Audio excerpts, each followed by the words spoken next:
Hello, Storygoers, and welcome back to another episode of Tales from the Cartridge, the video game storytelling podcast. I'm one of your co-hosts, Eric. And I'm your co-host, Ryan. Ryan, I think you and I have shared in a similar experience. I'd like to address this, if that's possible. I mean, this is Halloween season, spooky times. Yep. You and I, this has been 5 years going. I think we should know, if you've been with us from the beginning, or at some point, you know we are scared baby boys. We're scared of the horror. Yep. And I had a realization today of real-life horror that I think you two have also experienced. Okay, so follow me here. So I just cut my hair. I had really long hair, pretty long hair, like down to the bottom of my neck, just like an hour ago. And I was like, I'm done with this. I don't want to do it. It's not working. It's just flat. It just didn't look good. It didn't look good. So I asked my amazing wife to cut my hair. She's typically who I go to cut my hair. I think you also have had experience, whether it's still now or previously, where your amazing wife also cut your hair. She does, yes. Yes. So there's just those moments of pure horror when a comment slips out of my wife's mouth in the lines of oops or oh no or yikes, something along those lines that I think just supersedes any horror in terms of like a jump scare or a twist. That's the scariest thing that can happen to a person sometimes, is hearing oh no. When you hear that snip, it's scary. It's like saw of your hair. Right. Yeah. Right. Like, do you want it's to play terrifying. a game? And then it's like you get a bad haircut. That you have to live with for some amount of time. Who knows how long it takes hair to grow? No one knows. No one knows. So you don't know how long you're going to be stuck with whatever happens. And that's even scarier. Maybe when you lose it, it never comes back. True. At our age, it's possible. This could be the last haircut we get. It's terrifying. Yeah. I do think that the day comes where it's just getting to the point of no return. I'm just going to shave it all off. Yeah. I'm going to pretend I'm going to pretend when people bring it up that I have no idea what they're talking about. And just kind of live in the idea that I still have it. Yeah. You can get like a cool wig. They probably make good wigs now. Have you seen those? We'll get to the rest of the show soon. Have you seen those videos on like TikTok or Instagram where people like go in who are like balding, typically guys, and they'll shave the top part of their heads and then they'll glue like a toupee thing on, and they look crazy different. Yeah. I've learned also just from videos and life. I was not researching this, I swear, because it sounds like I was probably freaking out. That's not the case. That I think it's called DHT. It's something in the body, and when there's too much DHT, I think that's the abbreviation. It's something like that. In your hair follicles, that's what causes hair loss. It kills the hair follicle, knocks it out. Wow. The reason why guys typically have the hair on the sides is because that's DHT resistant. Oh, funky. Right. So but this is not. So this kills it. Should do something about that. That's why when you get their hair transplants in Turkey, apparently Turkey's the place to go. I don't know why. Yeah, it is the place you go. It's the place you go. Yeah, and so that's why they take all the hairs back here and put them here, because these are now DHT resistant hairs. They're putting there, and then you get them there, and then you're good to go. Yes. And then it's just your own DHT resistant hair growing. Yep. But so it's like a follicle transplant? Is that basically what it is? Yeah. Cool. Okay. But like, I watched a video, not because I was interested in getting it. I was all insecure. This is the conversation that men in their mid-30s have, okay? I wasn't looking at this. I'm not going to Turkey. But no, like when you get those transplants, you have to like sleep sitting up for like a week, 2 weeks. And sometimes people's faces get extremely puffy. Like it's like, it's like wild. Funky. I just don't know if it's worth it. No, I don't know either. Yeah, I don't know. I don't Hats know are either. Cool. Hats are fine. Yeah, hats are great. Got a hat right now. You got a hat on right now. You don't even need it, but you got it. No, but I got it. You look good with it. Thanks. Ryan, how are you? What have you been playing? I'm doing pretty good. I've been playing a bunch of stuff. We've been playing a bunch of stuff, and then I've been playing a bunch of stuff also. Yeah. We've been making our way through Borderlands 4 with our good friend Dave. Pew pew. Making some pretty good progress, I think. Yeah, I'd say so. I have no idea what's happening.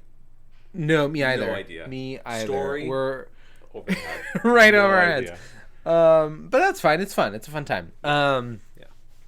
And then we also last week tried Are We There Yet? Very fun. Great Very time. good. I'm excited to try that out some more. Yeah. That's been a great time. And then, separately, like the rest of the world, I've been playing Mega Bonk. and playing a little bit of Ball X Pit, or Bulks Pit, if you want to read the X. You shouldn't, but you could.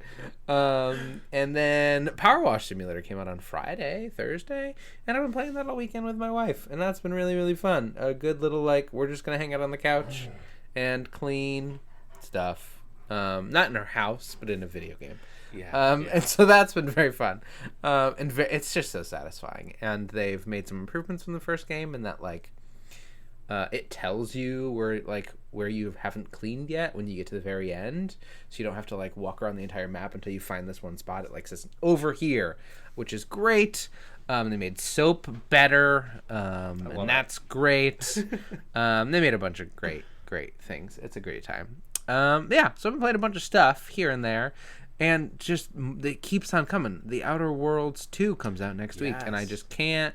It's just too many games. Too many. Stop it. I haven't really got very far in Hades 2 yet. Oh, God. And there's just too many games. But it's good. It's good to have so many games. I'm excited to play games.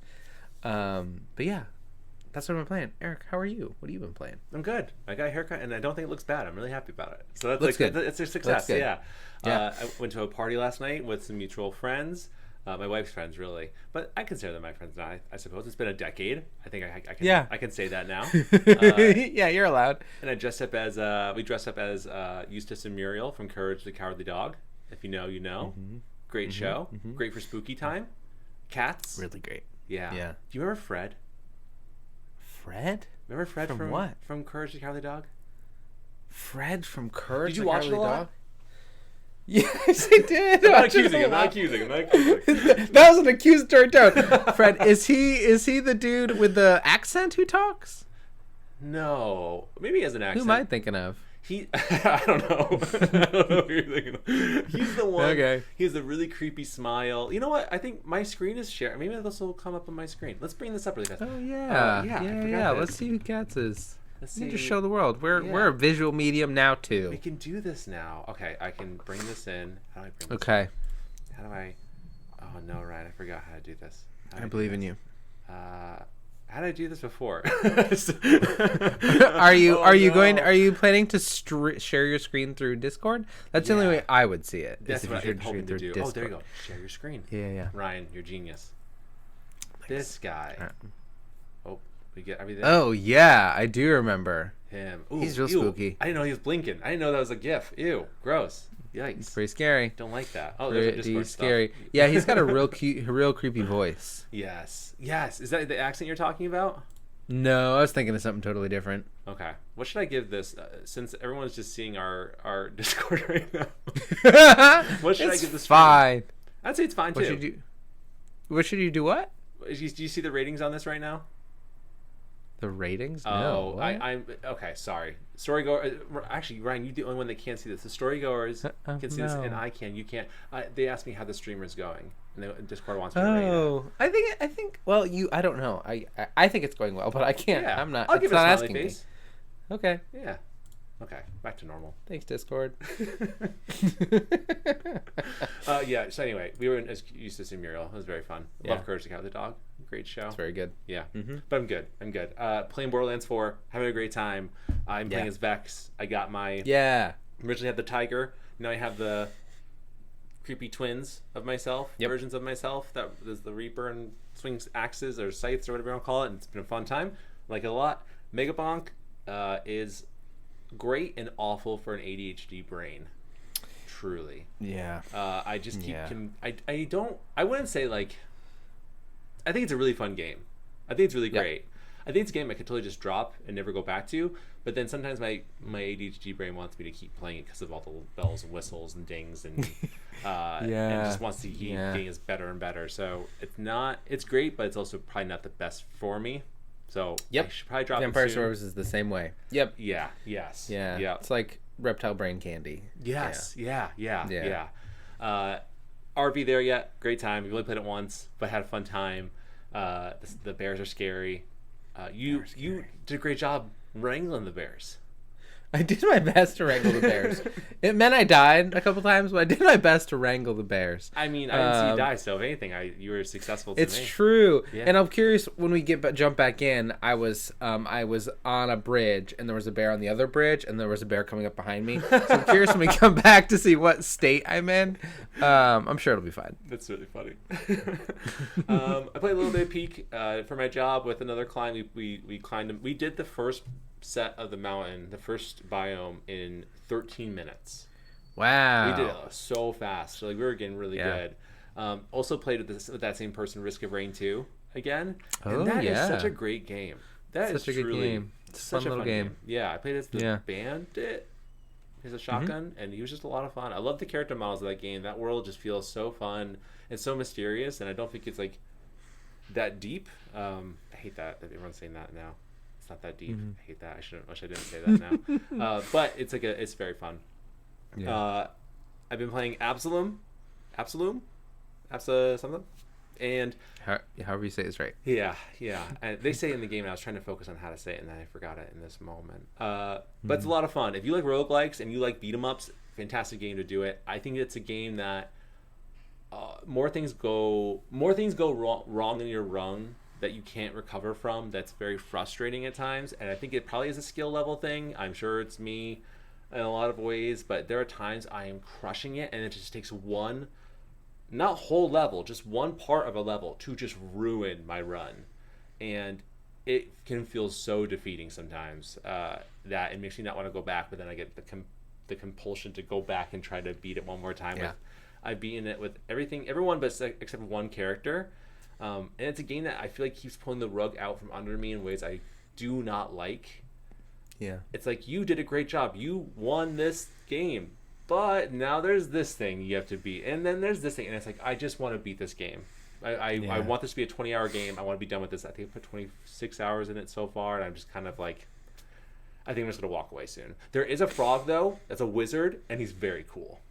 Oh, that sounds very cool. He's very fun. I feel like your wife would really like him a lot. Yeah, she sure would. She loves frogs a bunch. Yes, he's a very, very cool character. And then last but not least, I beat Hades 2. I ran credits on Hades 2. Whoa, only because amazing. I have been playing since early access started. So that's the only reason why I already had 80 hours in before the full release. So so I was already like basically at the end. I think there's more to the story. I think there's more I can unlock. I read in the patch notes that just came out recently that there's a true ending to the game. I don't think I have that true ending yet. I think there's more to do. But man, oh man, coming into this fall season with games kind of like October just dumping games upon us. Before that, I was going to say that easily Expedition 33 is going to be my game of the year. Easy peasy. It was done. I don't know where I fall now because I love Hades 2. I love Hades 1. Hades 2 is just, I don't know, man. There's just so much to it. There's a level of nostalgia added on to not only this amazing story and the amazing gameplay, the art. It's just, again, just like Hades 1, the full package. And I don't know. I don't know what I'm going to do.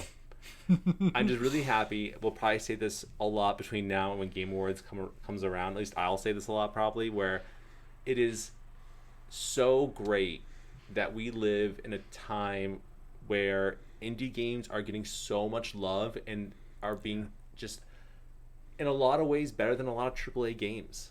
Absolutely. Which I think is great. I think we need that. I think these games that are priced so much more affordably and are better access to than other games that are AAA games from AAA studios, I think is showing people that they need to change their model. It's showing the EAs and Ubisofts and whomever that these models need to change. The idea that, and granted, I don't know a whole lot about this game yet. I only watched the one first hour Nintendo Direct about Kirby Air Riders, but the fact that game is, I believe, $70 insane is crazy to me.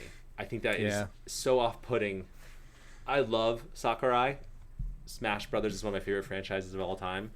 But the idea that Kirby Air Riders is a $70 game I just feel like that is so inaccessible. I don't think it's going to be as successful if that game was even $50. That feels way more approachable to me than $70.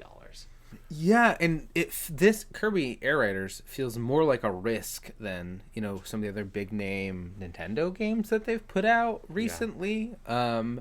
And why would you put it behind such a high paywall? Because the folks who are most excited about it are going to be folks who played it when they were younger, right? Played the first one. And I loved the first game. And I watched the first direct and was like, oh, this is cool. This is really exciting.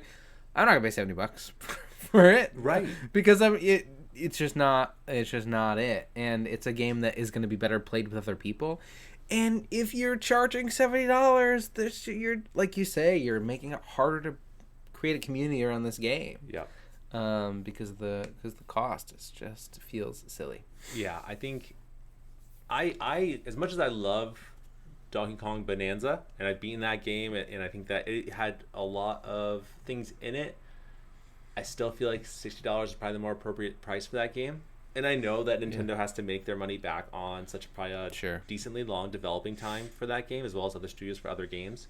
But I don't know. I think that also we see. I think this is accurate. This could be misinformation. I would definitely fact check this. If I'm wrong, please let me know. I believe I heard recently that Ghost of Yotei took half the time to develop than Assassin's Creed Shadows, and still is leagues from what I hear better. Yeah. I haven't played either yet, but I've bought Shadows and I don't even want it really anymore. I kind of feel like I've lost the passion for Assassin's Creed that I thought I once had. Yeah. And I'm really excited to play Yotei, but again, it just shows that when you do a good job putting in things that people want to do or play, and you have this idea of what makes something compelling and interesting, and you have a passion for it, I think that goes so much farther than just the cookie cutter thing that a lot of AAA games do. And I think that maybe is also not fair of me to say, not being in that world, in that industry. I'm sure there's a lot of people who work on Assassin's Creed games that do have a lot of passion for it. Yeah. But there's just some disconnect there that is just making it such a different experience between the two games that I think needs to be understood to make better games moving forward. Hopefully that makes sense. But no, it does. Absolutely. There's definitely a disconnect there. I think the goal of both of those experiences is to make money. Yeah. Ultimately, right? But if you look at the things that Yotei does, so an example, I think a good example of this would be the I don't know if they're not called there's different modes you can play Yotei in that mimic movie types, right? Yes. And that's something that is purely for aesthetics. This is cool. We want you to feel cool while you're doing this thing. And that took time and energy and money, and it's not really adding any more content to the experience. But the goal was to make you feel cool and make you feel while you're playing this game. And so much of that game sacrifices what feels realistic or what should happen for what is cool and feels fun, compelling. That is good. That is which is the point. Yeah. That it is fun moment to moment to playing those experiences. And I think like you said, that just gets lost or has been lost. And it is so stark a comparison right now because these games came out so close to each other. I guess a year apart. But the narrative are really similar. Mm-hmm. I don't know if you know anything about them, but the narrative is really similar. The location and time period are similar enough that for the layman, they're gonna see that 1-to-1. But the gameplay is not exactly the same, but it's similar enough. There's much more complexity to combat in Yotei than there is in Assassin's Creed. Yeah. But it's because Assassin's Creed is trying to be 100 different things, and Ghost of Yotei is just trying to be Ghost of Yotei. Yeah. And it knows what it wants to be and is doing it. And Assassin's Creed was trying to be Ghost of Tsushima, right, instead of being its own thing. Yeah. Yeah. I think it was also a lesson in the power in positive ways and negative ways of shareholders in their basically getting in their own way of success. I think we see that a lot in comparison with Ubisoft and even PlayStation. PlayStation seemingly, from what we see at least, does a great job of staying out of people's ways and letting them make the games they want to make because they trust the process. And we see that with Santa Monica and God of War. We see that with Naughty Dog and The Last of Us. And we see that with Sucker Punch and Ghost of Yotei. And I think there's probably other... And Spider-Man and Insomniac. Thank you. I want to say Super Punch. Yeah. And I was like, no, it's I'm thinking Sucker Punch. But we see the trust in those games, and it seemingly seems like that PlayStation just stays out of the way and lets them make their games. Whereas Ubisoft and EA and a lot of other places, their shareholders hold way too much power in what happens because they also don't understand video games. They just want to make money. Which I feel like, I don't know. I feel like if you're a shareholder in a video game company, you probably should understand what the point is of a video game. And I don't know how you even got into this whole business if you don't even know what you're talking about. It's a whole that doesn't make any sense to me. But even like I heard a report where because of the backlash of Assassin's Creed with the Yasuke character, who's based on a real person, because of the backlash people had towards that character, they have scrapped an Assassin's Creed game set after or during the Civil War. Yeah, I saw that. You're freeing slaves in the south of North America. And they have scrapped that game because of the backlash. And I just feel like, again, that's just another example of the perspective of not pushing boundaries or not trying new things because we don't want to lose money on this thing. Yeah. And it's just, I don't know. We can go on about this all day. I don't know what I'm trying to get to. I just sucks. No. Yeah, it's a bummer. I mean, thankfully, right, we have a game like Yotai, which is really great and really fun. Yeah. And it had its own controversy nonsense, but it seemingly did not worry about it or care and powered through. But yeah, as games get bigger, and they've always been big, but as games continue to get bigger, there's a lot of money involved. And it just, folks are chasing trends and ideas, and just doesn't work because games take too long to make and are too complex. And yeah. And I would say too, this is not in a judgmental perspective by any means. I think it's great, myself included, to challenge biases that come up and question where they come from and really kind of focus on what can make you a better person. The idea that a female lead in a video game is something that holds you back from playing that game, I think is a very interesting take. And the idea of what it means to be a protagonist in a game, and if being a female holds you back from an experience, I would really question where that, I would call it biasy, comes from. Because you're questioning the idea of someone being strong enough to do this, that, or the other. A good reminder is that women literally push other human beings out of them. And the amount of power that takes and strength is astronomical, that I don't think I ever could do that. Can I do a pull-up? Yeah. Probably. If I really tried hard, even though it's really hard and I hate pull-ups. Can I push a human out of me? No. Physically I can't, but also if I could, I don't think I could. So, you know what I mean? Like, I would really question where that biasy comes from. And Erika Ishii is so cool. So also, why would you ever play as her? She's so cool. I know. Erika's great. She's so great. Erika. She's so great. If you don't watch Dropout TV, you totally should. I think. Yes. Dropout's great. Yeah. She's also very good in Worlds Beyond Number, which is another very good D&D podcast. I need to watch them more. Brennan and Lou and Abria. Yeah, I would like to watch those more. I gotta put them on more. It's just YouTube grabs me. You know what I mean? Same. I'm like a 12-year-old. Same. I'm a tablet kid. I literally get my tablet out, I flip the screen up and prop it up and play it as I'm doing things. It's so not good for me. It's, it doesn't cost money. It doesn't. It costs brain cells, I feel like. I feel my brain just getting smoother by the day. That's true. Where there once was grooves, is just the valleys are forming to be flat. That makes sense. Whatever. Storygoers, thank you for listening to the rant. We hope you're doing well and happy everyone's doing fantastic in the spooky season. You hopefully have your costumes all picked out. If you don't, you really need to get on that. Amazon's not going to save you. There's no such thing as a 2-day delivery anymore. They're liars. They're liars. Don't pay for it. Don't pay for the Amazon Prime. It's all gibberish. As always, email your thoughts, feelings, speaking of gibberish, and perspectives to talesfromthecartridge@gmail.com. All the E's are 3's. You can also find us on Instagram. And I don't know if I said this before, we're on TikTok. Yeah, we are. Trying real hard to keep up with that. I fell off a little bit. It's been hard. I got to renew my social work license, and I've been doing a lot of trainings. So I got to do 25 hours worth of trainings. And you know your boy's been doing it all in October. How many years do I have to do it? 2. When am I doing it? 1 month. There you go. So yeah, we'll get back on that soon. And hopefully we'll be on YouTube Shorts soon as well. And we're on YouTube as well, too. I don't know if I said that as well. We're on YouTube too. So if you want to find us in all those things, you may do so, obviously. I want to read some Spotify replies, some answers from the last time we recorded. I'm gonna just change the wording a little bit up in this one. It's a little bit heavy. This is spooky, but kind of a little too spooky. So I'm just gonna change the wording a little bit. We had a write-in from Das Boot on our Outlast episode, which is one of my favorite episodes we've ever done. I had a really good time. It was our first spooky season.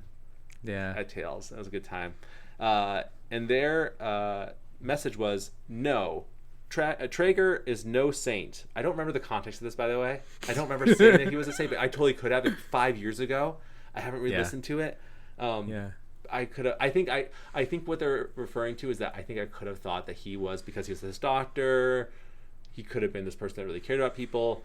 Well, listen to this. Das Boot says, no, I was probably wrong about that. Before he was committed as a patient, he used his influential position as an executive to lure women on dates, spike their drinks, and just do not great stuff. So, honestly, that fits the bill. If anyone remembers Traeger, he's that crazy doctor that may snip fingers off people. So, crazy times. That was wild.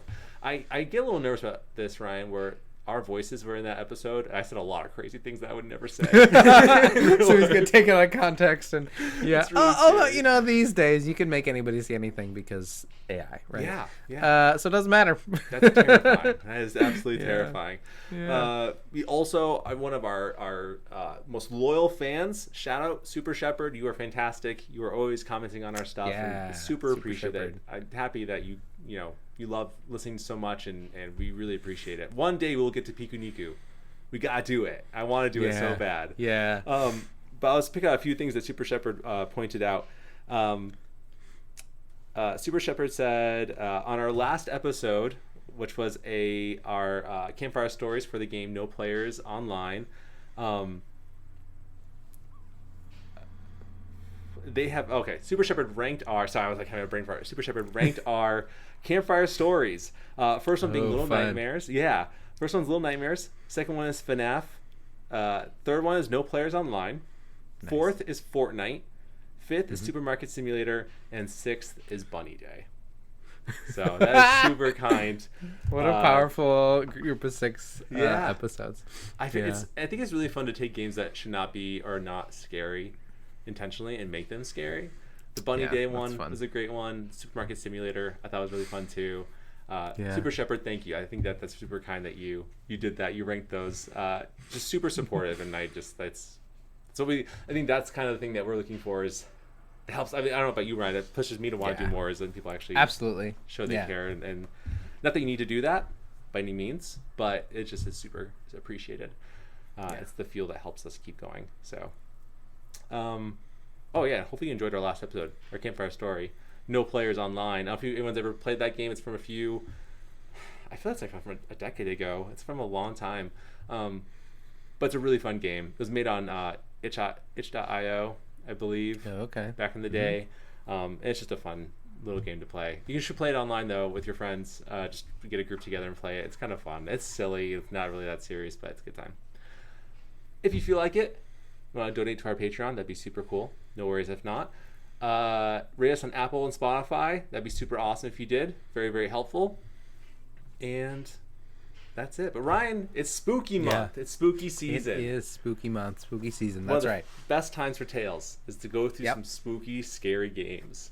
And you have done a great job bringing this game to the table to talk about. Would you like to jump into it and start us off on this story? I would love to. So we're going to do Still Wakes the Deep. A game that came out a year ago, last year. Wow, that soon? Made by the folks who made Dear Esther and What Remains of Edith Finch. So folks who know how to make a good walking simulator.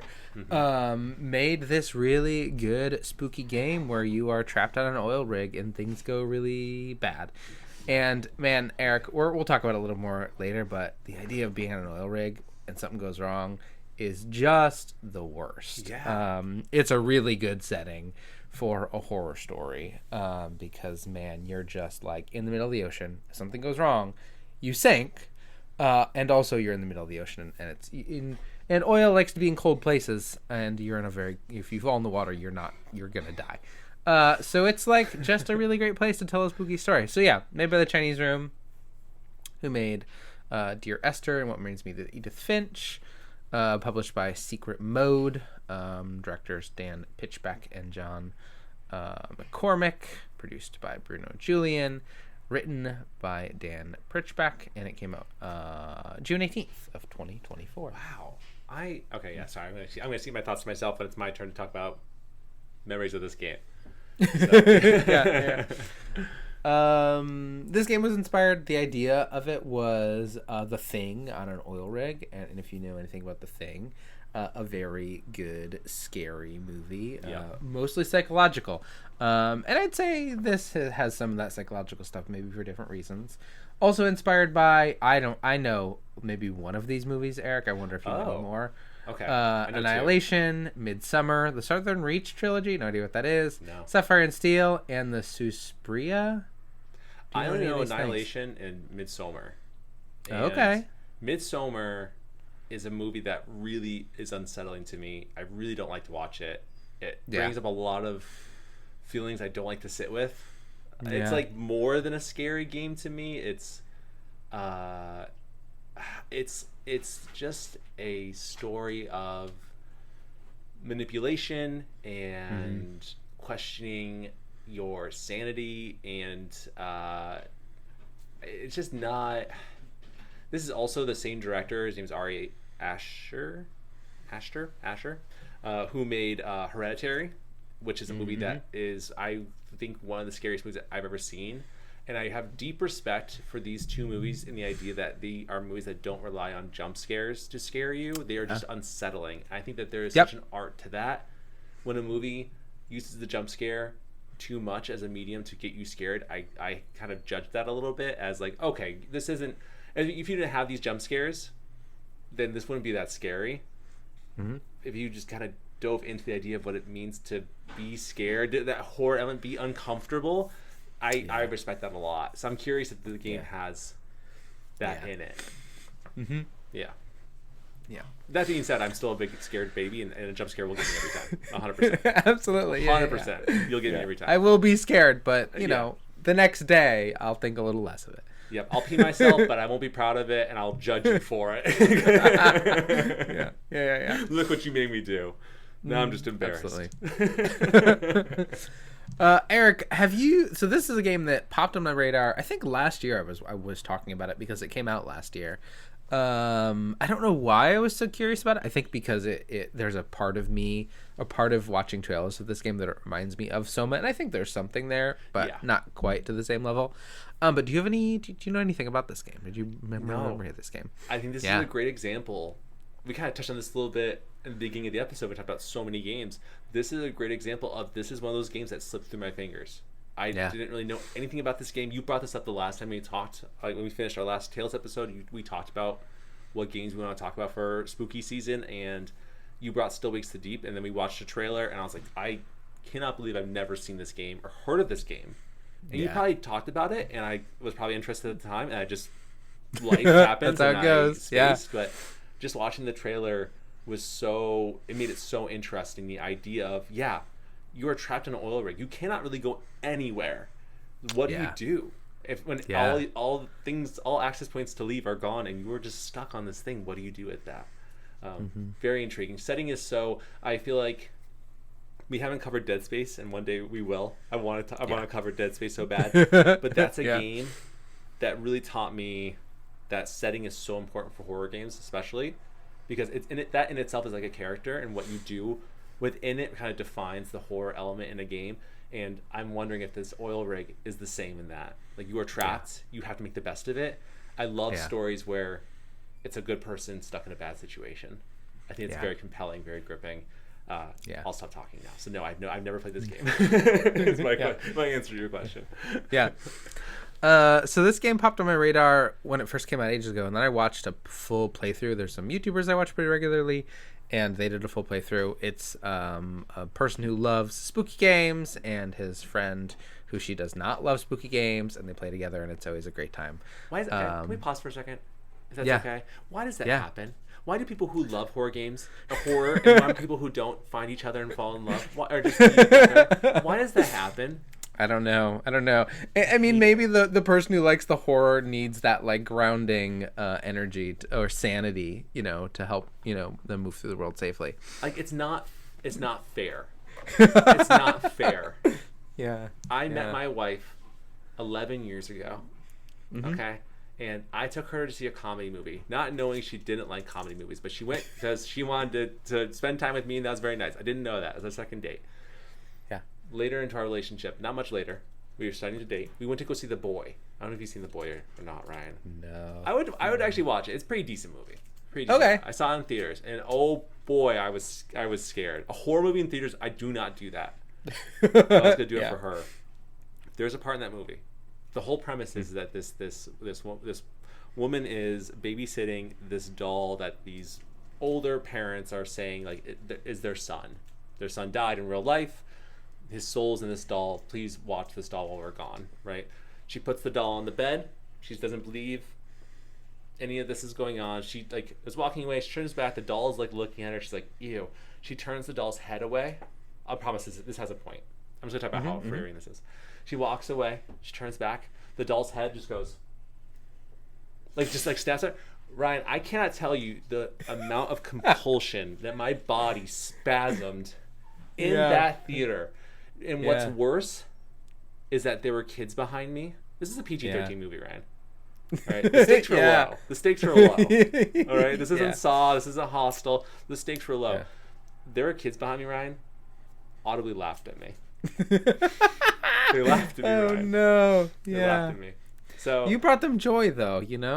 At my expense. At your expense. I didn't pee myself that time either. I'm gonna regret talking about all these times I peeing myself. It doesn't happen ever, but now people are gonna think it happens. So I keep bringing it up. But boy, oh boy, not a good look for a date. Not a good look. No. So yeah, not fair. If you like horror and you enjoy that, and you meet someone who hates it, shame on you. Shame on you. That's not fair. That's not fair. Yeah. So I'm sorry. Take it away. That's just me dumping on everything. No, I love that. So that's where I saw it. Is these folks playing, and it was really interesting and spooky. Vibes are great, and it's a game that stuck with me a little bit. Just because. Well, you'll see. Maybe see why. And so I thought it might be a good one to share because I think, like you, Eric, maybe not everybody checked this game out. Yeah. We could talk about it at the end, maybe why I think that is, because I have some maybe good ideas. Why? I don't know for sure. But yeah, Still Wakes the Deep. Spooky game. You're on an oil rig. Also, everyone's Scottish. So they all have accents, and that's great. Ooh, fun. Yeah. Fun. Yeah. Question. Eric, yep. Yes, Ryan. And I don't know if this is a good question to answer now, so if you want to hold off. I don't know if you know the answer to this or not. Do you know how well this game sold? Or critically how well it is? Or I don't know. Can I look it up? Or is that Please spoiler? do. Yeah, no, please look it up. I imagine it did okay. Okay, let's look at this. This is actively happening during the episode. Storygoers, Yep. Sorry about this. Okay, so it got a 9 out of 10 on Steam currently, a 6 out of 10 on IGN, and an 86% on PC Gamer. And if we know anything about IGN, their reviews don't count. So it looks like the reviews are pretty good. The reviews are pretty good. The reviews, from what Google is telling me, and everyone knows what Google's is right, and their AI is always perfectly spot on. 75% of reviewers love the emotional impact of the game. And then in terms of sales, let's see what Wikipedia has to say. I'll have to edit this out maybe a little bit. I don't know. It doesn't say. I'm hoping that it sold well. We'll look it up later. So we'll see. But apparently it has some good reviews, which is good. Yeah, I think I know. Yeah, it has some good. It does such a great job of creating the setting and experience and the characters you interact with. I don't know if you've played Dear Esther or What Remains of Edith Finch, but there's not really like any characters you interact with other than like these disembodied voices who speak to you as you move through the world. And there's just some really great like NPCs who you care about and you connect with and you talk to. That's I think does a really great job of connecting you to the world, and bringing you in. Would you compare this experience to, well, not in the same way. Obviously, this is much more horror element. What is that game from like literally a decade ago where you were walking through a house in the dark and finding memories of your life? You know what I'm talking about? Homebound? Yeah, I think I know what you're talking about. But is it that kind of style of game? Kind of. There are some. I'd say the first part of that, when you first load into this game, you probably think it's that. Yeah. Once you get to the midpoint, you are actively like hiding and running. Terrifying. From spooky things. And we like Storygoers will be able to see when we get there, because I'll find some images and videos of these spooky things. It's gross and terrifying for a bunch of reasons, but also cool. So we'll talk about it when we get there. The way you said it really sold it, but also cool. Yeah. But no, it is part of it is that, like, the way you're moving through the space, but there is some moments of sneaking and hiding. I know the game we're talking about, but yeah. I want to figure out what it is. It's an evolution of that. Okay. Yeah. Okay, fair. Because I think Edith Finch I've seen a little bit of. I have never played it, but I own it on like 3 different platforms when it was free at one point, and I just haven't gotten to it. But I've heard really good things about that as well. So yeah. Yeah, I think they did. Oh no, I'm wrong. They didn't do Edith Finch. They did Everybody's Gone to the Rapture. Oh no. They did Dear Esther and Everybody's Gone to the Rapture. That's very fine. Very similar, right? Very similar. Yes. Yeah. Like you're walking through a world and you're finding mysteries. Yeah, that's fine. I'm sure no one has been saying that or had any concerns. We'll take that audio of you saying that the Rapture game. I'm losing what it is. Everybody's Gone to the Rapture. Put it over Edith Finch. Yeah, that's a good idea. It'll be weird. Seamless. Yeah, it'll work. They're like, did they edit that out? Like, no, we're perfect. No. We got it. Mm-hmm. Yeah. And now that we've talked about it, now we've referenced it in a different part, we either have to take this out also or leave it in. Okay. Let's just really confuse every single person listening to this episode. Yeah. Good idea. Are they talking about a different game that they edited out? Does Eric actually pee himself in horror movies? These are all questions that will not be answered. No, you'll never know. Never know. This is gonna get a job for call for my job tomorrow. Like, I'm losing my job. My public image is just shot and ruined. Too seriously. Yeah. I am very excited though. I think that this is really cool. I like when we get games outside of, like, I love games that are not just made by companies in the U.S. that have this other perspective, and it's almost like living vicariously through other people's cultures and lives. And I'm very excited to see what elements they pull from the Scottish peoples into this, or if there is anything like that. Yeah. I thought I was losing my mind when you were changing your lights in your office. Sorry, I realized it was very orange, and so I changed my lights to be normal human color.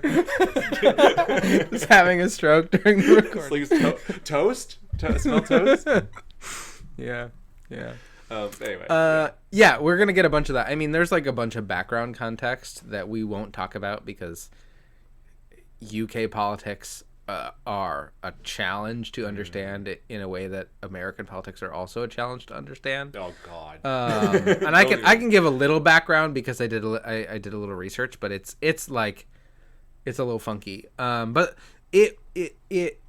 this game is very much set at a certain time period, that this game could only be made in this really specific time period, and all the people moving through this space are there for a reason that makes sense in the time period. Okay. None of that really makes any sense, and I can talk a little more about what that all means. But yeah, where it is and why it's there is very intentional and rooted in history in a really cool way.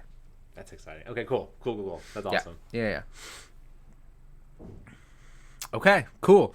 Then we can let's dive in. Let's dive into Still Wakes the Deep. So, yeah. My wife's coming from the basement, which sounds like a horror thing. Oh no, scary. She's coming to get you. She's coming up. Bar the doors. Still Wakes the Deep takes place off the northern coast of Scotland. They found oil there in the 70s. I don't know if you know. I didn't know. They found oil off the north coast of UK in the 70s, and they built a bunch of oil rigs, and it saved the UK from Scotland specifically from like full recession in some ways. Wow. But Boxing Day for us Americans is the day after Christmas. I'll look it up. I I drink seltzer and then I try to talk and it really hurt. It's around Christmas, and they get that day off in the UK. I don't know if it's the day that you like clean up the boxes. I don't actually know. Is that really what that means? It is the day after Christmas, by the way. Is the day after Christmas? I think so. I don't know for sure. I might be making it up. So it's Boxing Day. Oh, okay. 1975. Yeah, go for it. I want to know about Boxing Day. Yes. People don't get mad at us. Boxing Day was once a day to donate gifts to those in need, but has evolved to become part of Christmas festivities. It occurs on the second day of Christmas tide. And then historically, it was a day for the wealthy to give Christmas boxes or gifts and money to their servants and tradespeople. And also originated from churches distributing charity boxes. And I don't know what I'm reading anymore. I don't know. Today, the holiday is widely celebrated with shopping and sporting events. Sounds right. Yeah. Go humans. It's all good. Holidays we make are. Everything better. We sure do. Let's do it sometime. Hello, Storygoers. Future Eric here. Happy Halloween. I wanted to give a disclaimer. I realized we did not give one when we originally recorded this episode. This game, Still Wakes the Deep, is a rated M game. It is a game with depictions of horror and violence, swearing, and death, as most horror games typically have. So I wanted to warn anyone that could have triggered to those things, just in case that comes up. But if not, enjoy the show. Happy Halloween. Please be safe. Look both ways before you cross the road, as you should. And enjoy any candy you might get. Just, brush your teeth. That's important, I think. I would hope so. Happy Halloween, everyone. Enjoy the episode. So it's Boxing Day, 1975, off the coast of northern Scotland. It's cold, real cold up there. And why it's important to know that it's Boxing Day is the majority of the staff of the Biera D oil rig are back home celebrating with their family. So the station, the oil rig, is operating with kind of a skeleton crew. They're drilling for oil, like you do on an oil rig, in the hopes of finding oil to then make a bunch of money for this company. The Cadal Corporation owns this oil rig and they manage it. And so the game takes place in this oil rig. You play Cameron Kaz, as he's called, McClary, who's an electrician who, when the game opens, he's like reading a letter from his wife, Suze, referencing his two daughters, saying like, hey, I wish you wouldn't have left. Your daughters miss you. Please return home. We can sort things out. It's not a big deal. Come back.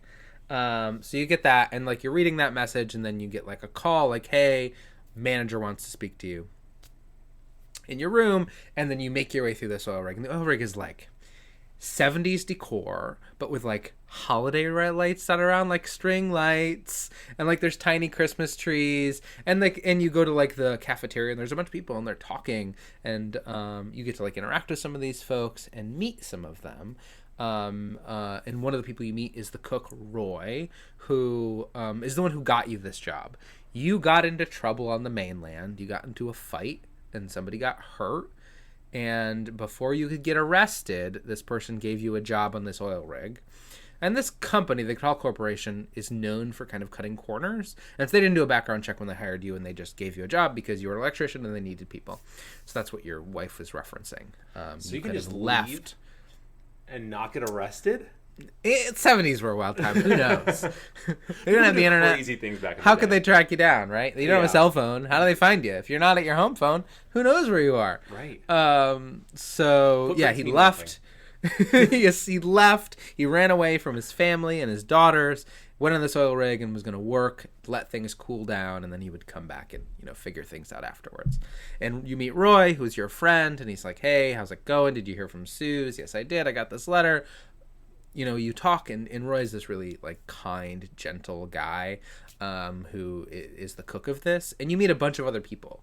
who you talk with briefly, and the game does a really good job of showing that like you have rapport with these people. They know you. You're Kaz. You're the electrician. You're here to help, and you kind of start to, when you're on this oil rig walking around and connecting with these people, you get this kind of like, it feels like a very blue collar, we're just a bunch of workers vibe, but because you're going into this knowing it's a horror game, there's this like constant sense of like, because everything looks nice, like it doesn't look run down for the most part, although as you're walking to the cafeteria, you walk past this one room that is leaking, and this one person says, yeah, there's a leak, who knows what's going on, I can't be in my room right now, hopefully they'll get it sorted. So it is like giving you these ideas that like, hey, maybe they're not like being as careful as they should be to make sure everything is working properly. And it does a really good job of like showing, not telling you that. Like the mess room is like very nicely decorated,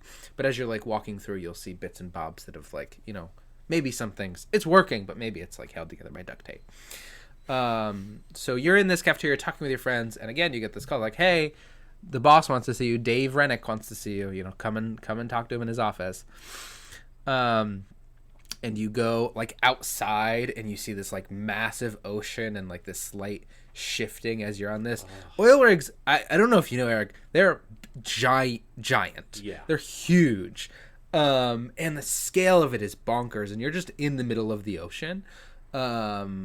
Just drilling through the ocean into the sand, into the ground to get oil. And it's just bonkers as you're like walking, and it's like there's this slight rocking, and you can see these massive waves like crashing on the deck, and everyone is working. And you get to the Rennick's office, and he says, hey, I got a letter. I know about the charges. Oh, no. The police reached out. You're fired. Get out. Leave immediately. The next helicopter, I want you out of here. And it pretty quickly establishes that Rennick is like not a nice person. He's like an asshole. He's like a pretty mean guy. Yeah. And like he is, while he's having this argument with you, he gets a phone call, and this guy says, hey, we hit something. I think there might be something wrong with the drill. He's like, I don't care. Drill through it. I don't have time for this. And he hangs up the phone and then continues to fire you. Oh God. And he tells you to get on the next helicopter off. Like, don't gather your things. Go to the helipad and leave immediately, because I don't want to deal with this right now. So he sends you off, and you kind of interact with a bunch of people on your way. While you were in the cafeteria, this guy was sitting at the table, like, stressing out because he was going on his first dive that day, because you have to dive down to do a test. So he was really stressed out, and his friend was, like, talking him through it. You go in, like, a giant dive bell and just go into the water to do, like, repairs or to do maintenance or to do surveys. And the guy, and you, like, run to him again. You're like, hey, it's going to be okay. I know you're stressed out. And he's like, yeah, I was talking to this guy, and I'm feeling better about it. And then you leave him, and you meet a couple of other mechanics, and then eventually you make your way to the helipad as you're walking around. And as you're walking around, it's a pretty linear, you don't have like a ton of paths you can go to. You have like a clear path. You get to the helipad, and all of a sudden, the entire oil rig starts to shake and shift, and there's this big shift, and this person who was standing next to you on the helicopter slides off and falls into, there's nets underneath. He lands on the nets, and you rush over and reach your hand out, and he's like, please, I don't want to die, please help me, Kaz, help. He falls, and then you shortly fall after.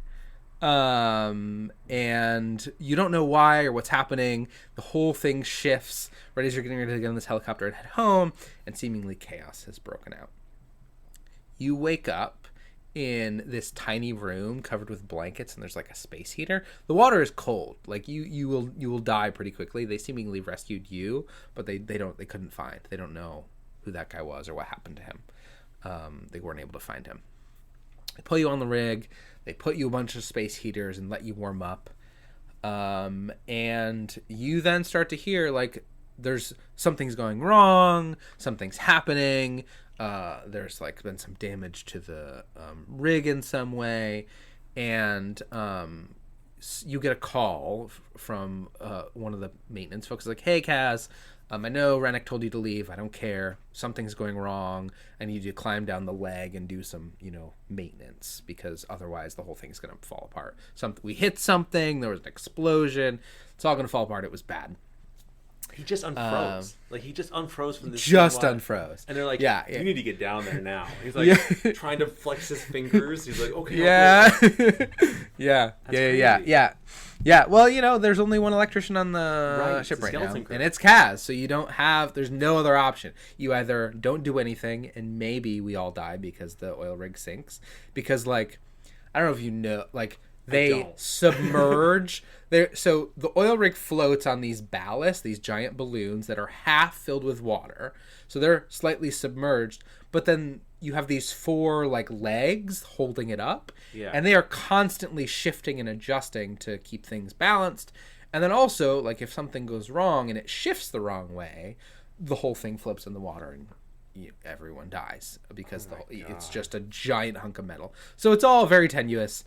And so you essentially go off on this adventure, and the most of this game is you being sent across, like most of these types of games are, is you being sent across the oil rig to fix things for your friends.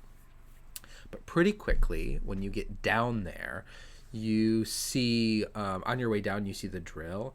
The drill is covered with this bioluminescent, cosmic space looking light, and there are these pink tendrils shooting off of it onto the oil rig, and you're like, what is that? And as you look at it, your vision gets kind of fuzzy and hazy, and you have a flashback, and you're back with your wife, and she's yelling at you for leaving, and she's upset with you, and then pretty quickly you shake out of that, and then you're off fixing the oil rig.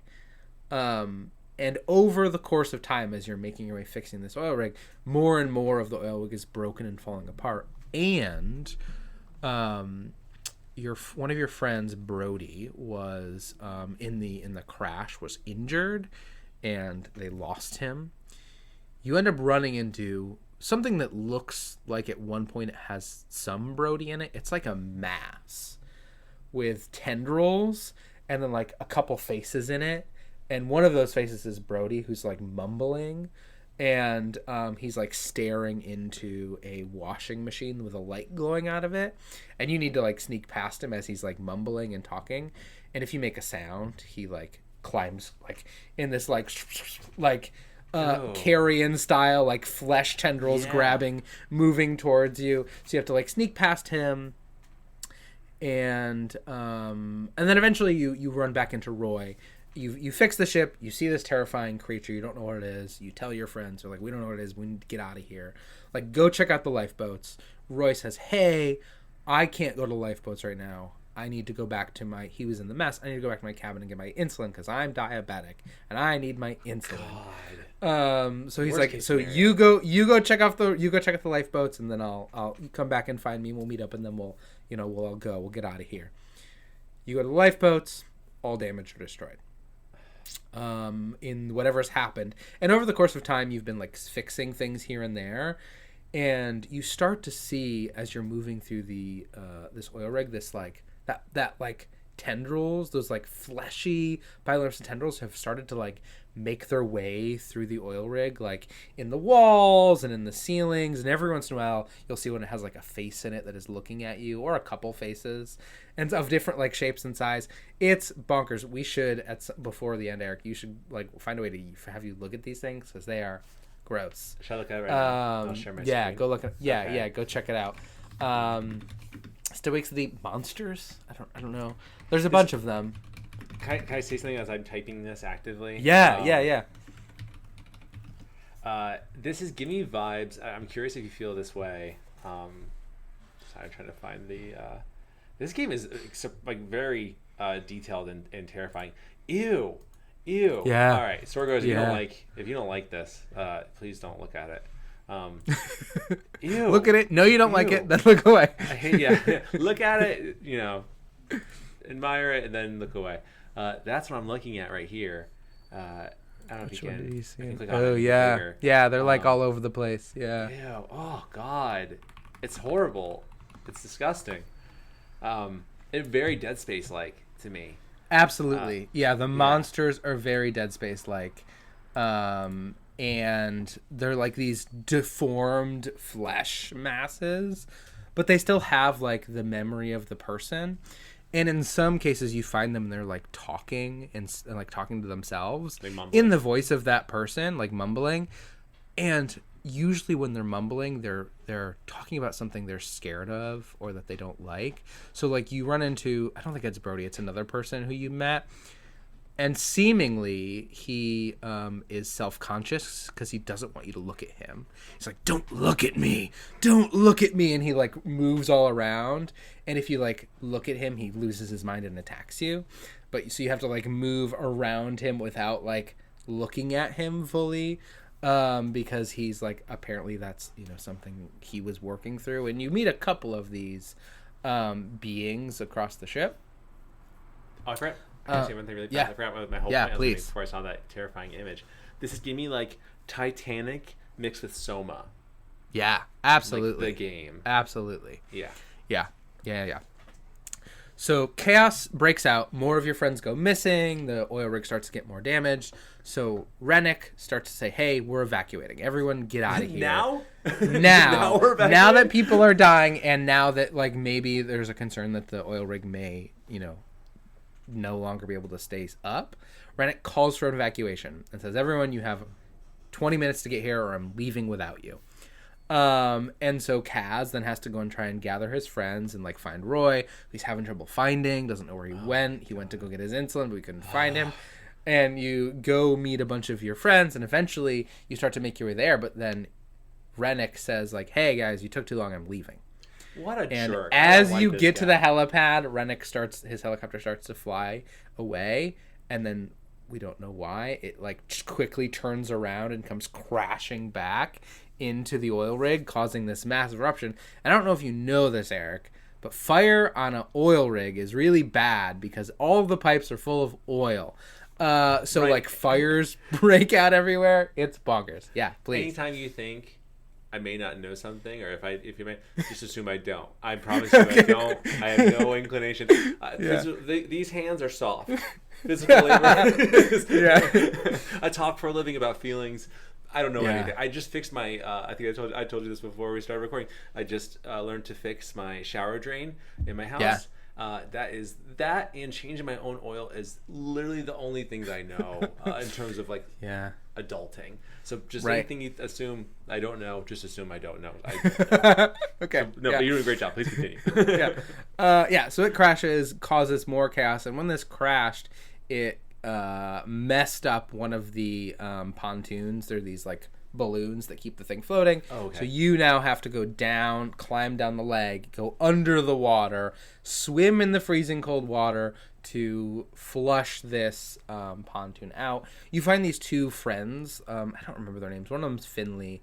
I think it might be Roy's wife, who like is fully's got their act together and is like helping you fix and know where to go. And then there's another person, I don't remember their name, but those two, not the person who went in the diving bell, but the person who was like coaching them through it. Those two you end up teaming up with them, and they help you like fix everything up as best you can. But every time you fix something, please. Oh no, go finish your thought first. Sorry. Every time you fix something, something else is going wrong. Something else somewhere else on the oil rig is, because it's like a cascade. Like when something goes wrong, another part and a helicopter crashed into it, and there's this growth that seemingly is growing through and destroying the structural integrity of the oil rig. So it becomes a big problem. Go ahead. One question. Yeah. Do you feel like, as you mentioned that Kaz has a wife and it has two kids, do you feel like they do a good job narratively in the story? Like that's like if I'm thinking about being in that position, obviously I want to live. I'm probably gonna do whatever I can to try to live, but I'm imagining that is something that Kaz would probably be trying to even more so live for is his children. And I don't know if that is that mentioned a lot narratively in the game. Absolutely, and there is this undertone of Kaz made a mistake. He hurt somebody. I don't think he killed them, but he hurt somebody who is important. And because he did that, he felt like he had to run away. Suze was like, no, stay. We'll fix it. He's like, no, I got to get out of here. Things will cool down and I'll come back. And this letter that he got was from Suze that was upset with him for leaving. It's like, hey, you just missed Christmas with your daughters. Come home. We'll figure it out. And so all throughout this experience, you're getting flashbacks of like times when you were with Suze, and some of it feels like maybe isn't truly what happened, but something is showing you these things. Some of it feels like a flashback of something you experienced, but there is this whole underline of throughout the whole story of like, I made a mistake, I'm trapped on this place, and I need to save my friends who I care about.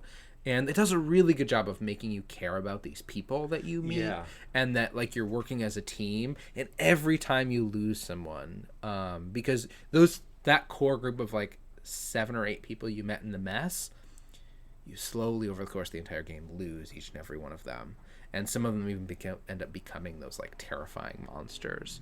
You and Finley and another person get to the very end, and you're the last 3. But all throughout it, you're like losing these people you care about, and Kaz is like having these flashbacks of Suze and saying like, I'm gonna get to you, Suze, I'm gonna make this okay, I have to get home for you. He is self-reflecting on that a lot. And even when you run into Roy's like, don't worry about me, like get out of here, you've got kids back home. Roy's like crazy, like he's cool. Roy's great, crazy, Roy's but, like he's selfless. He's a really lovely person, and like he's the reason you're here.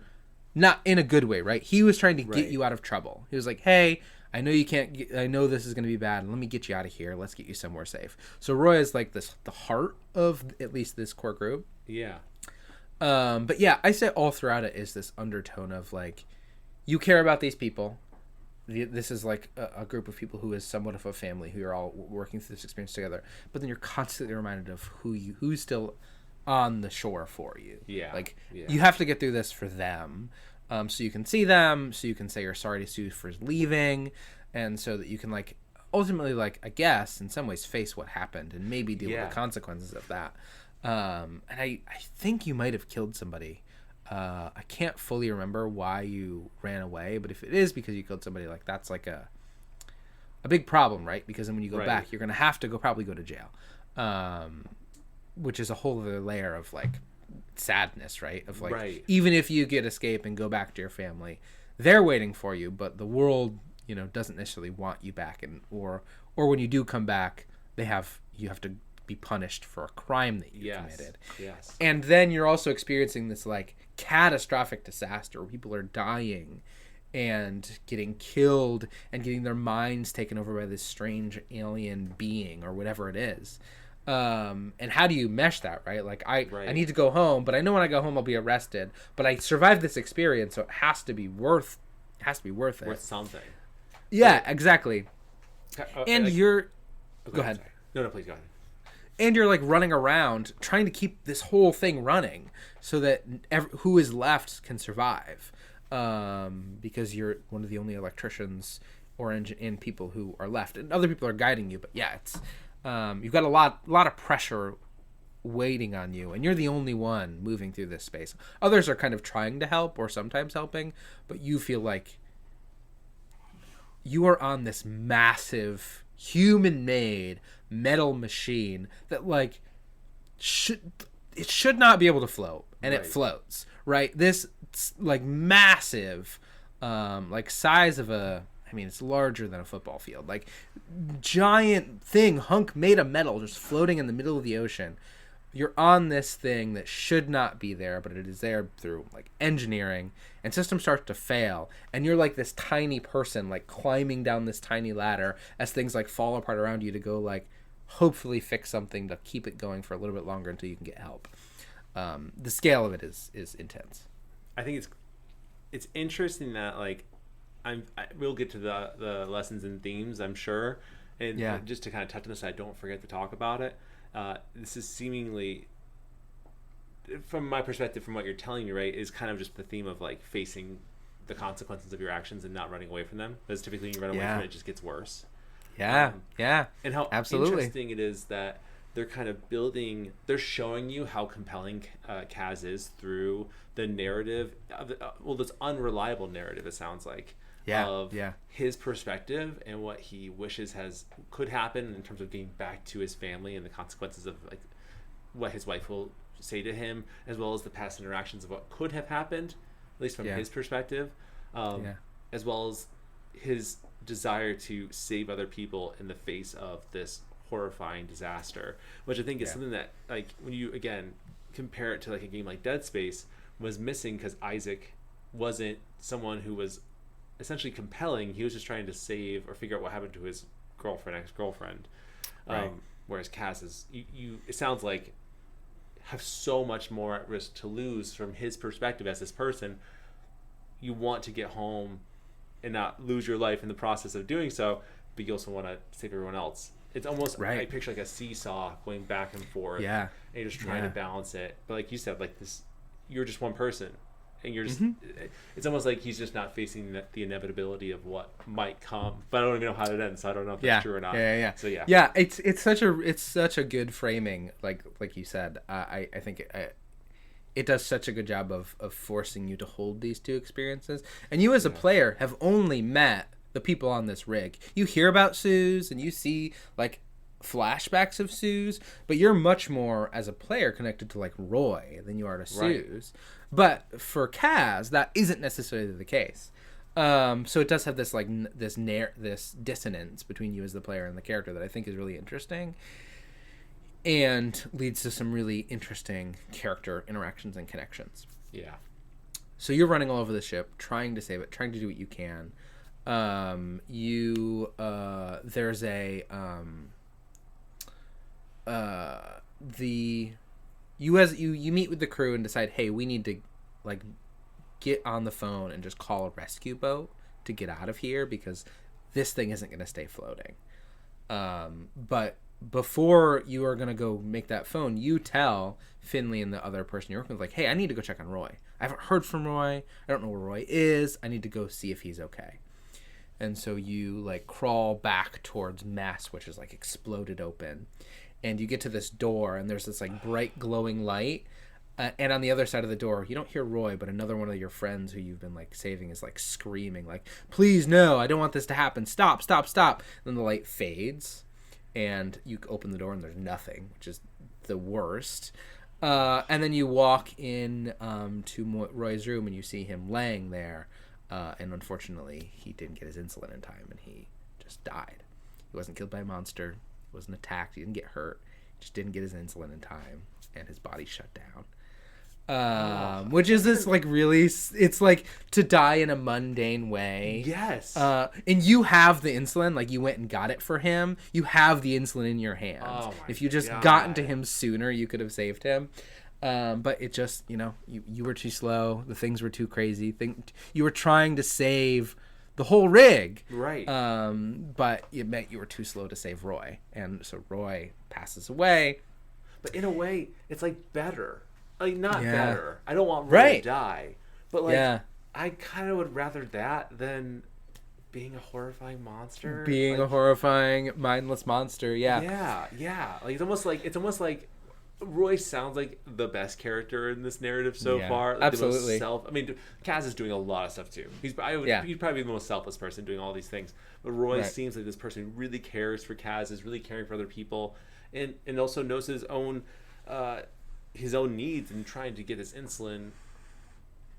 Which it's just so sad. It's just so sad. Like I feel happy that he didn't turn into a horrifying monster, but the idea that he just wanted to get his insulin to continue on the pursuit of getting off that and didn't make it.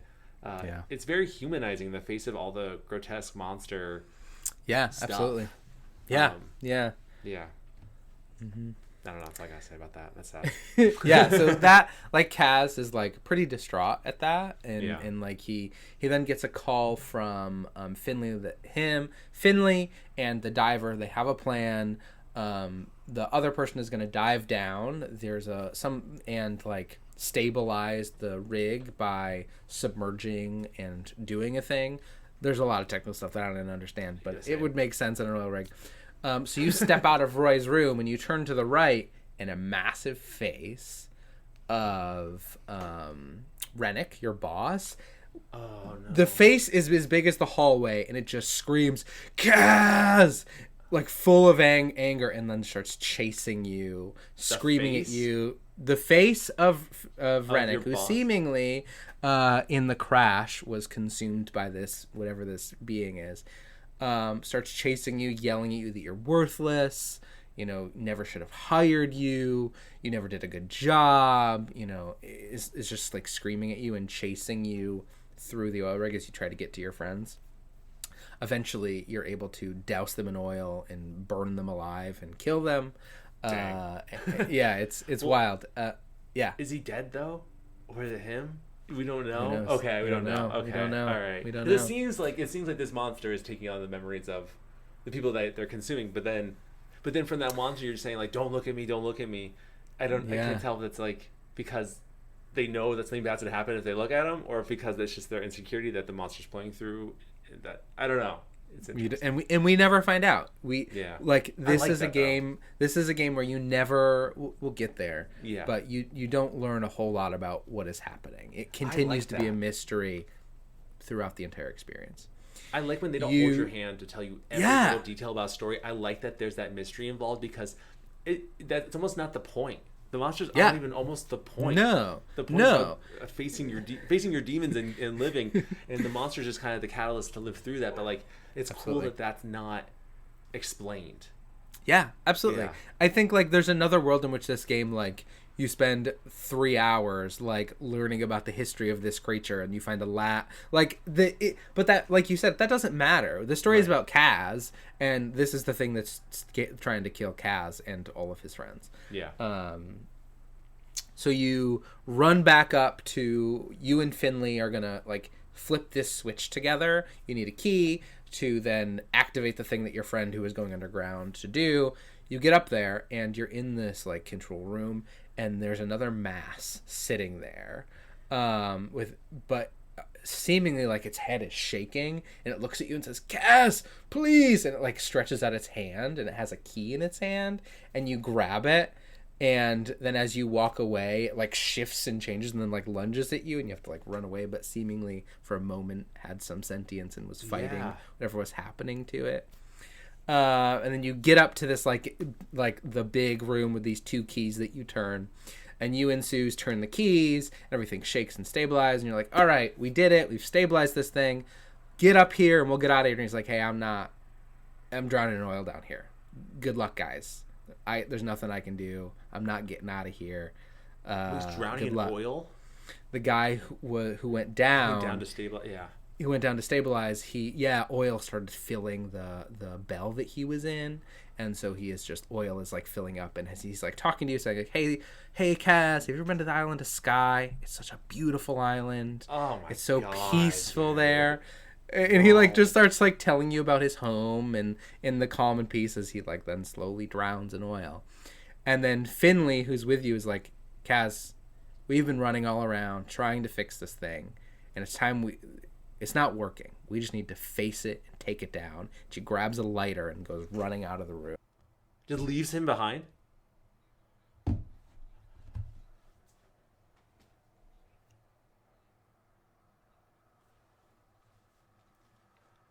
And she hands you a lighter and says, Kaz, we gotta end this thing. There's nothing we can do. We just gotta face it. And you take the lighter and you walk, and you're like standing over this massive chasm where the drill went in, and there's like fumes everywhere. You let the lighter go, and the whole thing explodes, seemingly destroying the rig, killing you and everyone aboard, but hopefully also the monster. The last scene is Kaz like sitting in this, or like his room back home, like reading a letter.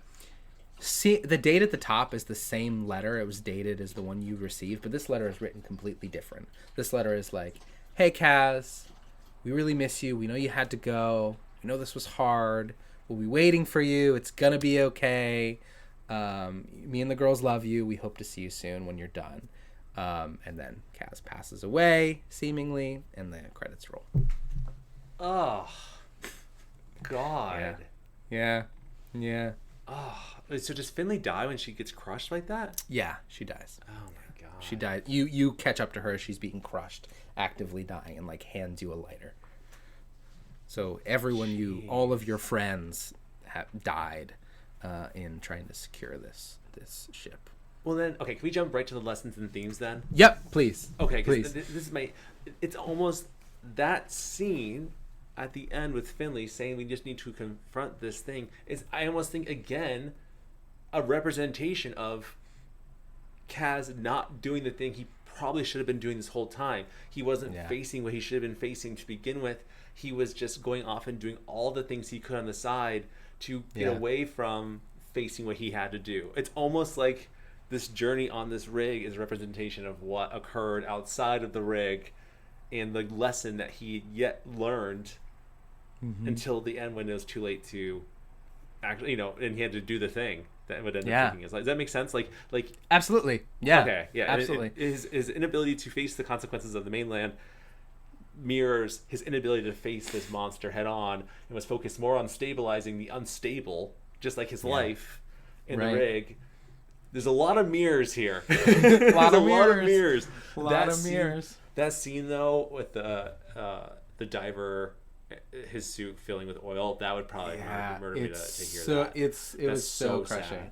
Because if I know really anything, my chemistry teacher in high school was a diver, and he told us horrifying stories of when you don't submerge slow enough and the oxygen doesn't leave your body. I don't know how it works. I did not do good in chemistry. Bad grade. But if you don't decompress fast enough, it leads to horrifying results. So I'm imagining that this diver was probably pretty far deep underwater. Yeah. So he didn't have time. Yeah, exactly. Right. So he had time to decompress before coming fully up, because if you come fully up, then you're still in a world of hurt in a whole different way. Yeah, you get the bends. Yeah, the bends. Yeah, yes. So that's, oh my God, that's just sad. It's just so sad. I love when a monster is not the focal point of the narrative.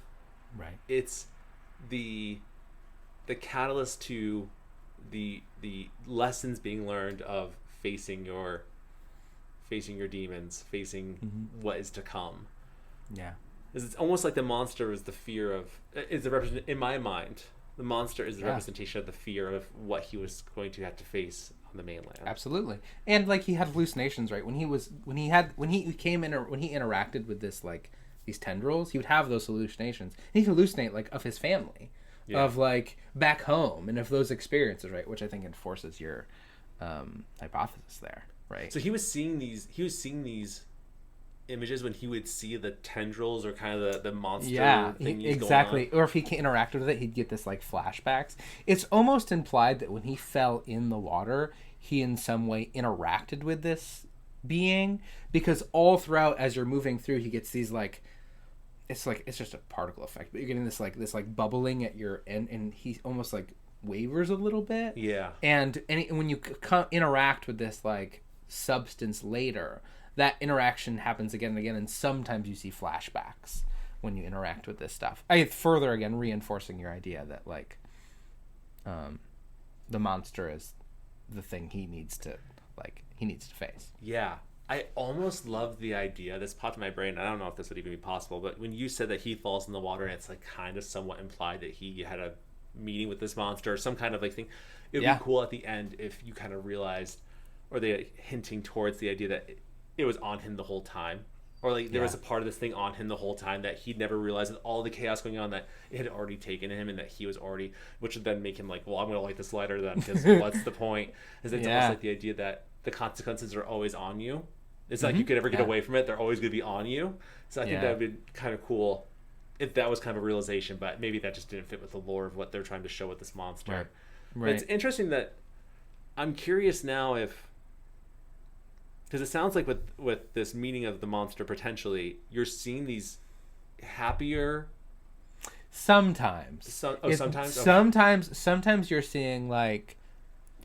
You never know if it's real or if it's a flashback, or if it's like something that's in your mind, because sometimes it's like Sue's screaming at you, angry at you for leaving, but it's implied in the game that interaction never happened, which I think also further reinforces what you're saying, because the monster is like, the hallucination you're having is the idea of what would have happened, right, of that interaction that you would have had with Sue's.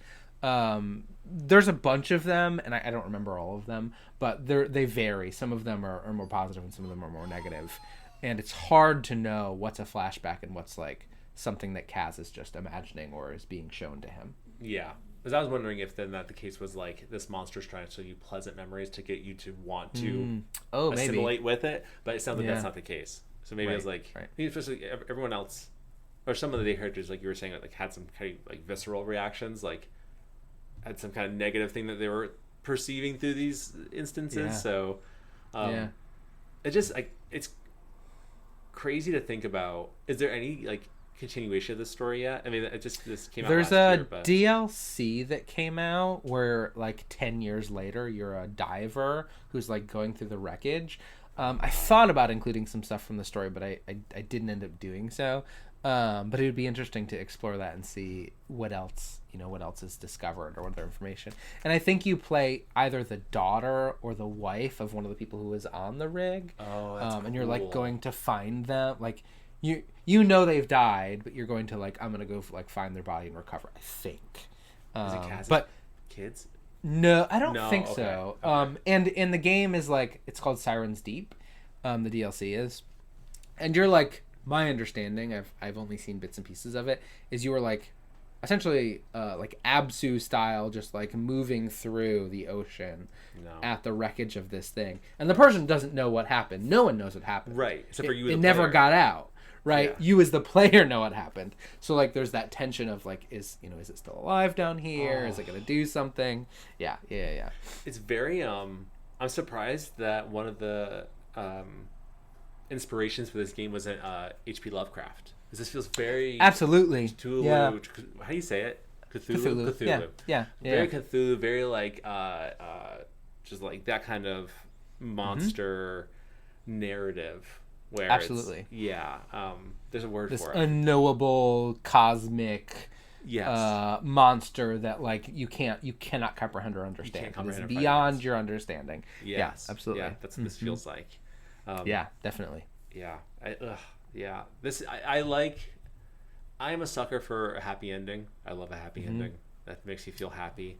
But I definitely connect with a horror story, especially when it has either a very bittersweet or sad ending.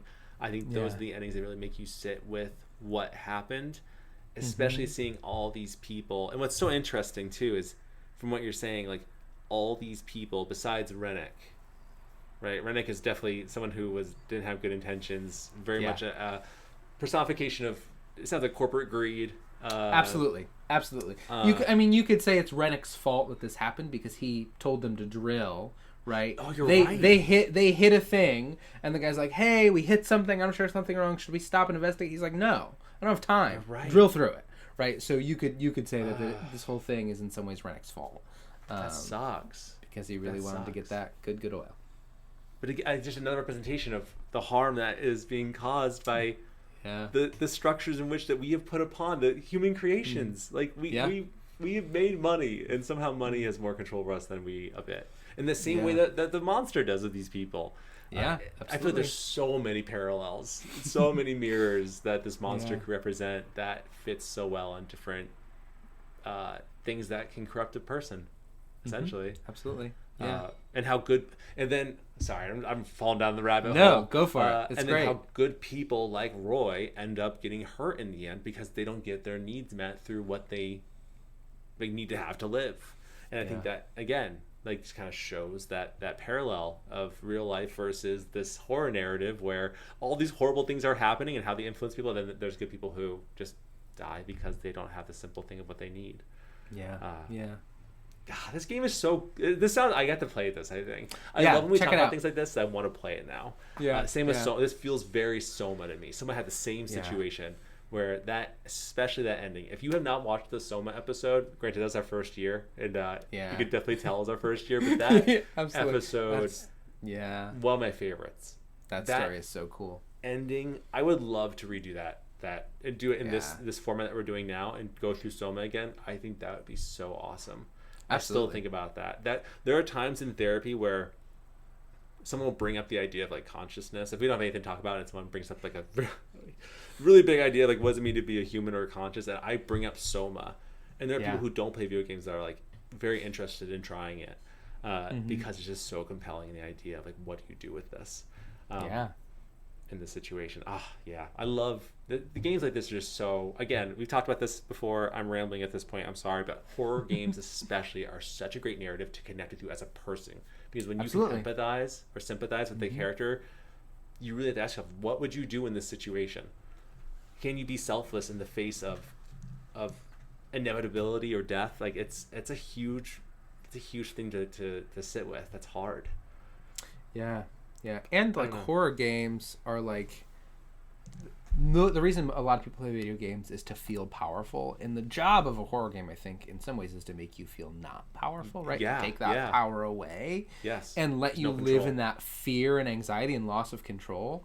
And when you are in those situations where you don't have power, which like is pretty common to most of our lives, right? You then have to face things that you don't want to and don't have the power to change.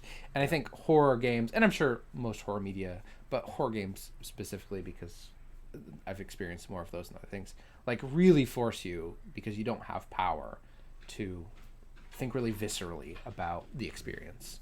Yeah. I think when it comes down to it, people have, I think, a lot of ideas philosophically of kind of what the actions behind a need being met comes down to. I would argue personally, it all comes down to a sense of controlling one's life. Not to be controlling, but to feel a sense of control, because then control leads to a sense of stability. And I think we all seek that in different ways, whether that's positive or negative. But I think that's what's so great, like you're saying, about horror narratives, whether it's movies, but especially video games, because then you're living in that sense of lack of control. I'll never forget playing Dead Space. Was my first horror game I played in 2009. I had my first kiss, and then I went home and played Dead Space, and then all that happiness quickly went down the drain, because I was just very scared. Yeah. But that lack of control, you have this gun that can shoot limbs off these monsters. The lack of control I felt in that environment, being this person that was like, I'm great at video games, I can beat kind of any game I try to get that game. I felt so powerless, and I think sitting in that powerlessness, like you were saying, right, is such a healthy thing, in the idea of, this is what it feels like on the opposite side when I don't have a control, and what do I do with that? How do I cope with that feeling? It's very interesting. Could you be that person that holds the lighter over that hole and drops it in? Because if you don't, what happens then? You know what I mean? I think we all. Sorry, I'm going to get off my soapbox in just 1 minute. No, we all want to be that person that is the hero at the end of the story, that can revel in the victory of what has happened and what you have done in the face of evil. I think it's a whole different story to be the hero that holds the lighter over the hole that, when you drop it, it will be the end of everything, and that you hope that you save the day. And it's something Kaz did. And going back really fast, Kaz did save the day. It sounds like it did sink the. It did sink the thing. Yeah, it did destroy.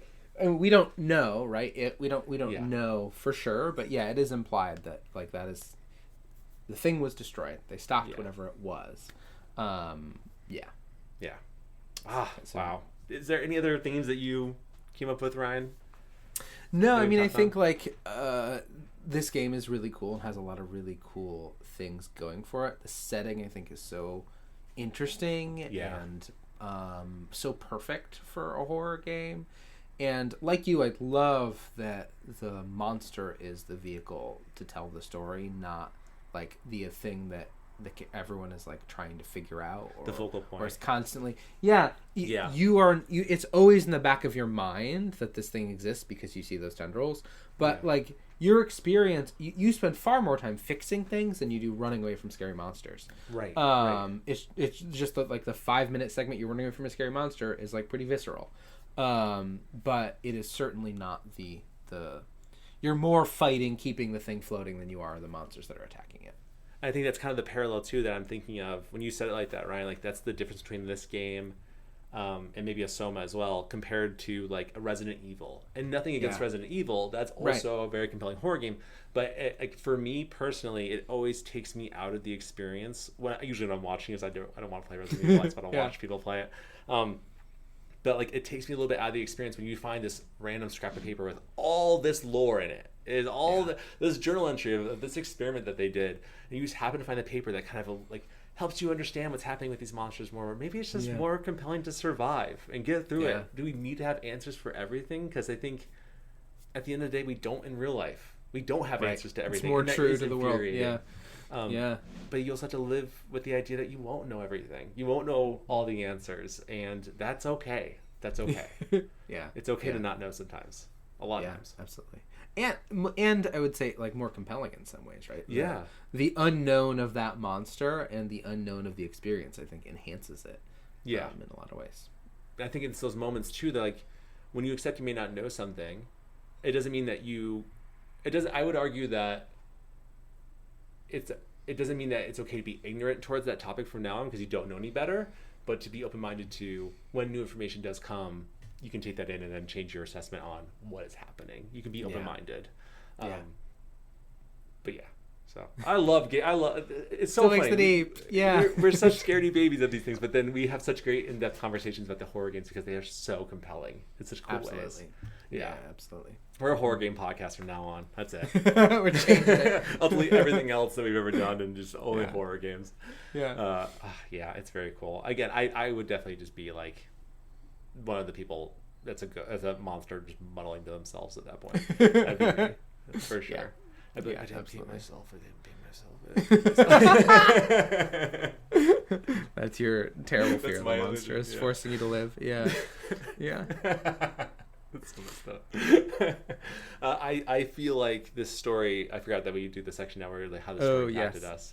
I mean, we've kind of gone through it already, but I think it's impactful because like I love when a story puts you in a position of someone who is a complex person. Kaz is someone who definitely has good qualities, who made a poor choice, and that's how a lot of us, I think, could describe who we are. No one is perfect, and that is okay. I am a firm believer that there's no such thing as a good person, but there's no such thing as a bad person. It's just all different shades of gray. Yeah. And Kaz is that representation. He is a different shade of gray than someone else, but he has so many good characteristics. Despite the bad choice he made, that it doesn't define him. Mm-hmm. It is just another part of who he is. Yeah. Absolutely. Yeah. So, yeah, it impacted me to know that I don't want to go on an oil rig ever. No. Something no I don't way. want to do. I don't want to do it. I don't want to be on a ship either. Ships scare me. Yeah. Water scares me. Video game water scares me especially. I don't. Majora's Mask scared me from going into water in games. No, scratch that. That's not true. The eel in Super Mario 64 scared me from going into water in games. That eel sucks. I hate him. And the fact that there's a star on his tail is stupid. Yeah. Someone should change that. Yeah, Miyamoto sucks. I like Miyamoto. I want to meet him. That'd be so cool if I could meet him. He like sets up an interview with us. We're like, oh my god, Ryan, this is happening. We finally made it. We get to meet Miyamoto, and then he like cancels it. He saw this episode. Yeah. It's all my fault. We just get a letter. You said something bad about the eel, and then yeah. Mm-hmm. And then I just look at you and I'm just like, I'm the monster from Stoics the Deep, and I've hurt you. I'm sorry. It's okay. Yeah. Then you hurt me. You run to an oil rig, and then. Anyway, this bit's done. Great story, though. Right? Great story that you brought to the table. I'm sad though that games like this slip through the fingers when there's so many things to play. A game like this could slip through my fingers, and I don't get to experience it until we talk about it. And now I have a reason to go and experience it. Because it's one thing to hear about it. I'm a person that's like, when I hear a story and it sounds so familiar, I want to then experience it. Even if I know the ending, I want to know more and experience more. And knowing an ending, I feel like doesn't ruin anything necessarily. It just helps you it's like a spice towards wanting to enjoy it later on. I'm talking way too much. You gotta stop me. You gotta give me a signal. You gotta mute me on your end, and I'll just be like, right. You're like, good job, Eric. That was very compelling. Yeah. Like, thanks. Yeah, it's great. Go check it out. I like one of the things this game does so well is all of these characters feel real. This world feels real and lived in. Like if they just talk about things in the opening that means nothing to you, but if you look it up, they're like referencing labor strike in Scotland in the 70s, right? That like there's reasons these characters are here and like real historical reasons, and it makes the world feel so real. And interesting and lived in and believable. So that when you're experiencing these horrible things, you have this like really beautiful set dressing. So definitely go check it out. I'm sure there's things that I missed or got wrong, and it is really hard to describe how spooky these terrifying creatures are, and running into them, how unsettling it is. Yeah. 100%. And if right now, as of October 26th, 2025, if you are interested in names escape me, Still Wakes the Deep. Sorry, I was gonna mix all those words up. Like Deep Still the Wakes. It is on sale, 66% off right now on Steam. It's $11.89. Nice. Yeah, go check it out. I'm gonna buy after this. Not sponsored, but now. But hey, you good? Honestly, Chinese room. We're here. Chinese room, please. I feel like we would do a great job. Also, I'm gonna shoot my shot, Ryan. It's spooky season. Yeah. I'm feeling frisky. Topo Chico, if you want to sponsor us, I will take as many cases of Topo Chico. It is a great seltzer. I hit 34 and seltzer water became good for me. Yeah. I don't know how it works. Taste buds are crazy. I enjoy them greatly. I will happily take that sponsorship. Ryan, if you don't want it, I'll take it. Don't worry. I'll take one for the team. No, we'll put a Topo Chico logo on every single video. We'll have shirts and I'm happy to sell out if it means we get free things, you know? There are certain things I won't sell out for, but if it's something that I love, I will sell out for that. Yeah. Fair. Storygoers, let us know what you think. Have you played Still Wakes the Deep? Still Wakes the Deep, right? Still Wakes the Deep. I'm gonna get this. Still Wakes the Deep. I feel like I'm gonna get the name wrong, and mess it all up and look stupid. If you played the game though, let us know what you think. talesfromthecartridge@gmail.com. All of the E's are 3s. I'll put a poll question on this. Ryan, unless you have a better one between now and then, I think a good one would be like, would you let go of the lighter in the hole? I'd be like, yes, all for the greater good, or no, I'll be a spooky monster. Let us know what you think. Tales from the Cartridge, gmail.com. All the E's are 3s. We also have a Spotify poll question down below where you can leave us a comment on there. Instagram, TikTok, YouTube, all the things. You know the things. All the things. Apple Podcasts. Is that what they call it? We're there too. We're on random ones too. From just just through time. We're on. See where you can find us. Go on an adventure. See how many places you can find Tales. I am not a proponent. I think generative AI, not a fan.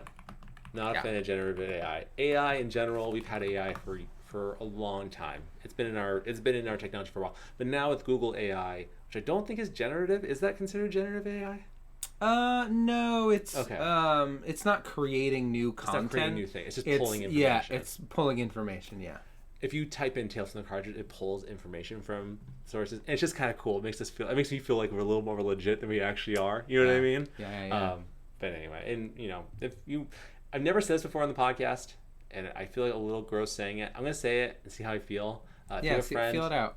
Okay, if you're a friend that likes video games, likes stories, doesn't mind either of our voices, send it to them. Let them know that it said someone, my Steam thing came up that someone was online, and I looked at the recording like, oh god, how am I going to edit that out? I don't know how to do this yet, but it didn't show. But if you have anyone that could enjoy the episode, send it. If they hate it, they won't watch it. Yeah. You lost a friend, but did you like them anyway? Really? Right. You can make more friends. It's true. It's really easy to do. It's really easy. The older you get, the so much easier. It's so easy to just make new friends. I don't leave my house 5 days of the week. It's really hard. I work remotely, so that's on me. But yeah. That's the real horror story. That's the real horror story. Adulthood. Finding friends in your 30s. Enjoy it now. Make good friends now. Or just be friends with yourself. You're cool. Yeah. You're a reliable narrator. Find someone to share the podcast still with, though, even if you only have yourself as a friend. Share it to yourself. Yeah. No, and other people too. That's kind of sad. And other people too. Yeah. Storygoers, we'll hopefully be back for another episode before Halloween comes. Enjoy your spooky season. Watch the horror things. Play the horror games. Yeah. And we'll see you next episode.